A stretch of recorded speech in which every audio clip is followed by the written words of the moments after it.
The United States has conducted an operation that killed Osama bin Laden, the leader of Al-Qaeda. Osama bin ലാദനെ വീട്ടിൽ കയറി കൊലപ്പെടുത്തിയ ശേഷം US navy അടുത്ത 12 മണിക്കൂറിനുള്ളിൽ അദ്ദേഹത്തിന്റെ മൃതദേഹം അറബിക്കടലിന്റെ വടക്കൻ ഭാഗത്ത് ഒഴുക്കി.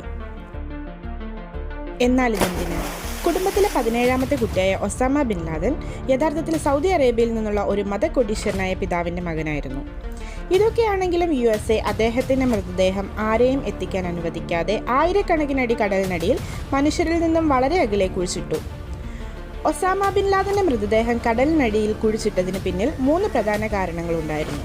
ആദ്യത്തേത് ഒസാമയെ സ്വന്തം ജന്മനാടായ സൗദി അറേബ്യയിൽ നിരോധിച്ചതാണ്. അവന്റെ മൃതശരീരത്തിന് അവിടെ സ്ഥാനമില്ലായിരുന്നു. സൗദിയിലെ പ്രശസ്തനായ ഒരു വ്യവസായ പ്രമുഖന്റെ വീട്ടിലാണ് ഒസാമ ജനിച്ചത്.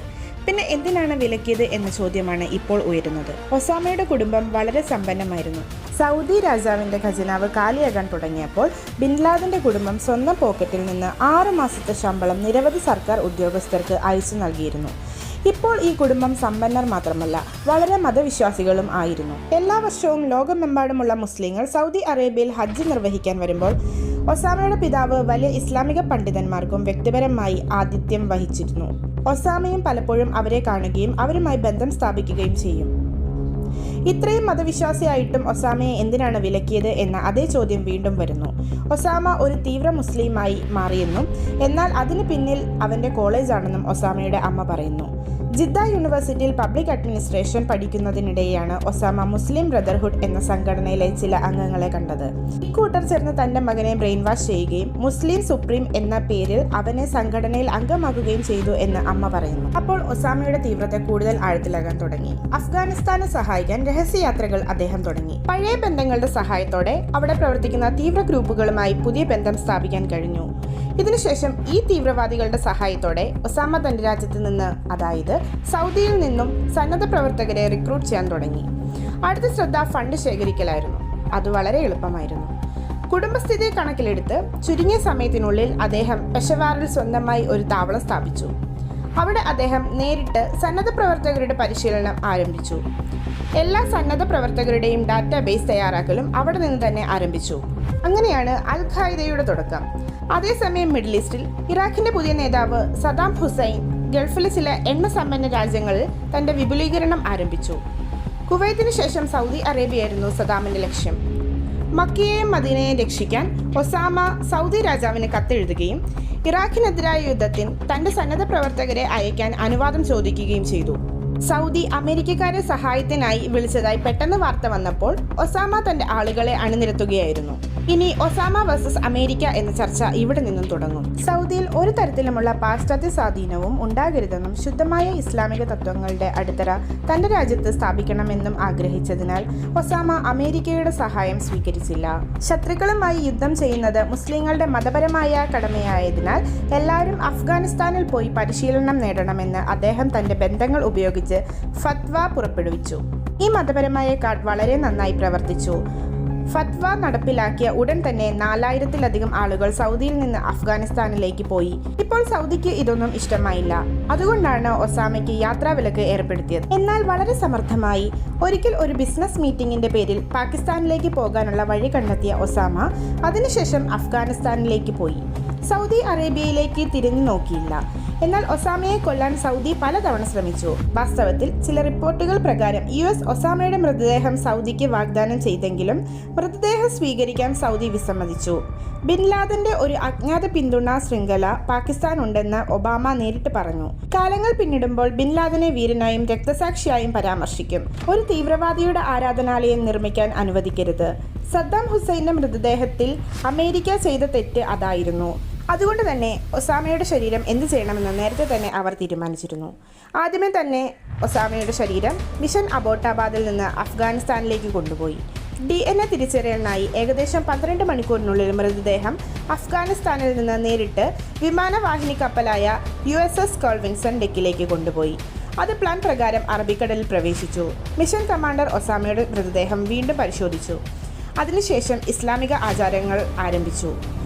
ആദ്യം ഒസാമയെ കുളിപ്പിച്ച് വെള്ള തുണി കൊണ്ട് പൊതിഞ്ഞു. ഒരു അമേരിക്കൻ മിലിറ്ററി ഓഫീസർ ഒസാമയ്ക്ക് വേണ്ടി അവസാന പ്രാർത്ഥന ചൊല്ലി. അതൊരു പരിഭാഷകൻ അറബിയിലേക്ക് തർജ്ജമ ചെയ്തു. ഒടുവിൽ ഒരു ഭാരമുള്ള ബാഗിൽ മൃതദേഹം കെട്ടിയ ശേഷം അവർ വടക്കൻ അറബിക്കടലിൽ എന്നേക്കുമായി അടക്കം ചെയ്തു. അങ്ങനെ ഒസാമയുടെ ശരീരം എന്നേക്കുമായി നഷ്ടപ്പെട്ടു. അമേരിക്ക അതിൻ്റെ തെറ്റിൽ നിന്ന് നന്നായി പഠിച്ചതുകൊണ്ടാണ് ഇതെല്ലാം. എന്ത് തെറ്റ്? ഇറാഖ് പ്രസിഡന്റ് സദാം ഹുസൈൻ തീവ്രവാദികൾക്ക് രാസയുദ്ധങ്ങളും ജൈവയുദ്ധങ്ങളും വിതരണം ചെയ്തുവെന്ന് US ഗവൺമെൻറ് ആരോപിച്ചു. ആ സമയത്ത് സദാം ഹുസൈൻ ഇറാഖിൽ ദശലക്ഷക്കണക്കിന് രൂപ കള്ളപ്പണം ചെലവഴിച്ചു. സദാം ഹുസൈനെ തടയേണ്ടത് വളരെ പ്രധാനമായി തീർന്നു. അതുകൊണ്ടാണ് US വിമാന ആക്രമണം നടത്തി സദാമിനെ പിടികൂടിയത്. ഒടുവിൽ 2006 വധശിക്ഷയ്ക്ക് വിധിച്ചു. ഇപ്പോൾ ഇസ്ലാമിക പാരമ്പര്യത്തെ മാനിച്ച് അമേരിക്ക സദാമിൻ്റെ മൃതദേഹം അദ്ദേഹത്തിൻ്റെ ജന്മസ്ഥലമായ തിക്രിത്തിലേക്ക് നൽകി. അവിടെ അദ്ദേഹത്തെ സംസ്കരിച്ചു. എന്നാൽ ഈ സമയത്ത് തിക്രിത്തിൽ 4 ദിവസത്തെ കർഫ്യൂ നടക്കുകയായിരുന്നു. എന്നാൽ ഇത് വകവയ്ക്കാതെ ആയിരക്കണക്കിന് ആളുകൾ തെരുവിലിറങ്ങി അക്രമാസക്തമായ മുദ്രാവാക്യങ്ങൾ ഉയർത്തി ആകാശത്തേക്ക് വെടിയുതിർക്കാൻ തുടങ്ങി. സദാമിൻ്റെ ശവകുടീരം യഥാർത്ഥത്തിൽ ഇറാഖി എക്സ്ട്രീമിനുള്ള ഒരു തീർത്ഥാടന കേന്ദ്രമായി മാറി. അവിടെ നിന്നും സദാമിൻ്റെ അങ്ങേയറ്റം ജീവിതം ആഘോഷിക്കപ്പെടുന്നു. അത്തരമൊരു സാഹചര്യത്തിൽ ഒസാമയുടെ ശരീരം സമാനമായത് സംഭവിക്കാൻ US ആഗ്രഹിക്കുന്നില്ല. അല്ലെങ്കിൽ മരണശേഷവും അവൻ തീവ്രവാദത്തിൻ്റെ ഏറ്റവും പ്രചോദിത പ്രതീകമായി മാറുമായിരുന്നു. എന്നാൽ ഇപ്പോൾ ഒസാമയുടെ കഥ കഴിഞ്ഞു. അതിനാൽ രണ്ടാമത്തെ രീതി മൃതദേഹം കത്തിക്കുക എന്നതായിരുന്നു. ഇതും അസാധ്യമായിരുന്നു. ശവസംസ്കാരം ഇസ്ലാമിക ആദരവോടെയാണ് കണക്കിലാക്കുന്നത്. അടിസ്ഥാനപരമായി മുസ്ലിങ്ങളുടെ മൃതദേഹങ്ങൾ അവരുടെ മരണശേഷം ദഹിപ്പിക്കുന്നത് മാത്രമല്ല, മറ്റൊരാളുടെ മൃതദേഹം ദഹിപ്പിക്കുന്നത് കാണുന്നത് പോലും അനുവദനീയമല്ല.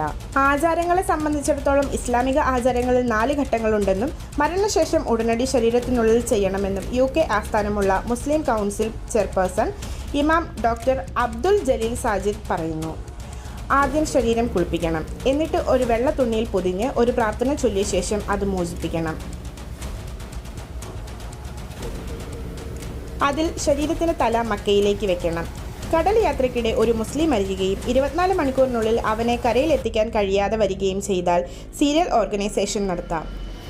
ഇസ്ലാമിക ആചാരങ്ങളോടെയാണ് അമേരിക്കയും ഒസാമയുടെ മൃതദേഹം കൈകാര്യം ചെയ്യപ്പെട്ടതെന്ന് റിപ്പോർട്ടിൽ പറയുന്നു. എന്നാൽ ഇതൊന്നും വകവയ്ക്കാതെ മുസ്ലിങ്ങളെ അപമാനിക്കാനാണ് അമേരിക്ക ആഗ്രഹിക്കുന്നതെന്നും മറ്റൊന്നുമല്ലെന്നും ലെബനീസ് ക്ലർക്ക് ഒമർ ബക്രി മുഹമ്മദ് പറഞ്ഞു. എന്നാൽ രസകരമായ കാര്യം എന്തെന്നാൽ ലോകമെമ്പാടുമുള്ള വിമർശനങ്ങൾ കേട്ടിട്ടും അമേരിക്കൻ ISIS ചീഫ് ബാഗ്ദാദിയെ ആക്രമിച്ചപ്പോൾ ചാവേർ ബോംബ് ഉപയോഗിച്ച് അദ്ദേഹം സ്വയം മരിച്ചു. അവൻ്റെ ശരീരത്തിന് എന്ത് സംഭവിച്ചു എന്ന് ആർക്കും അറിയില്ല. അമേരിക്കൻ ജനറൽ മാർക്ക് മൈലി ബാഗ്ദാദിയുടെ ബോഡി റിപ്പോർട്ടിൽ നിന്നും പറഞ്ഞു, അദ്ദേഹത്തിൻ്റെ ബോഡി ആരും അറിയാതെ മുസ്ലിം ആചാരങ്ങളോടെ അമേരിക്ക മറവു ചെയ്യുകയുണ്ടായി. നാളിതുവരെ നിരവധി പ്രമുഖരുടെ മൃതദേഹങ്ങൾ കണ്ടെത്താത്തതായിട്ടുണ്ട്. മംഗോളിയയുടെ സ്ഥാപകൻ കിങ് ഖാനെക്കുറിച്ച് നിങ്ങൾ അറിഞ്ഞിരിക്കണം. എന്നാൽ കിങ് ഖാൻ്റെ മൃതദേഹം കാണാൻ ആരെയും അനുവദിക്കില്ലെന്ന് നിങ്ങൾക്കറിയാമോ? എന്തുകൊണ്ടാണ് ഇതിങ്ങനെ? വിശദമായ വീഡിയോകൾ പിന്നീടുണ്ടാകും. എന്നാൽ ഇതുപോലുള്ള കൂടുതൽ രസകരമായ കാര്യങ്ങൾ അറിഞ്ഞിരിക്കണമെങ്കിൽ ഞങ്ങളുടെ ചാനൽ സബ്സ്ക്രൈബ് ചെയ്യുക.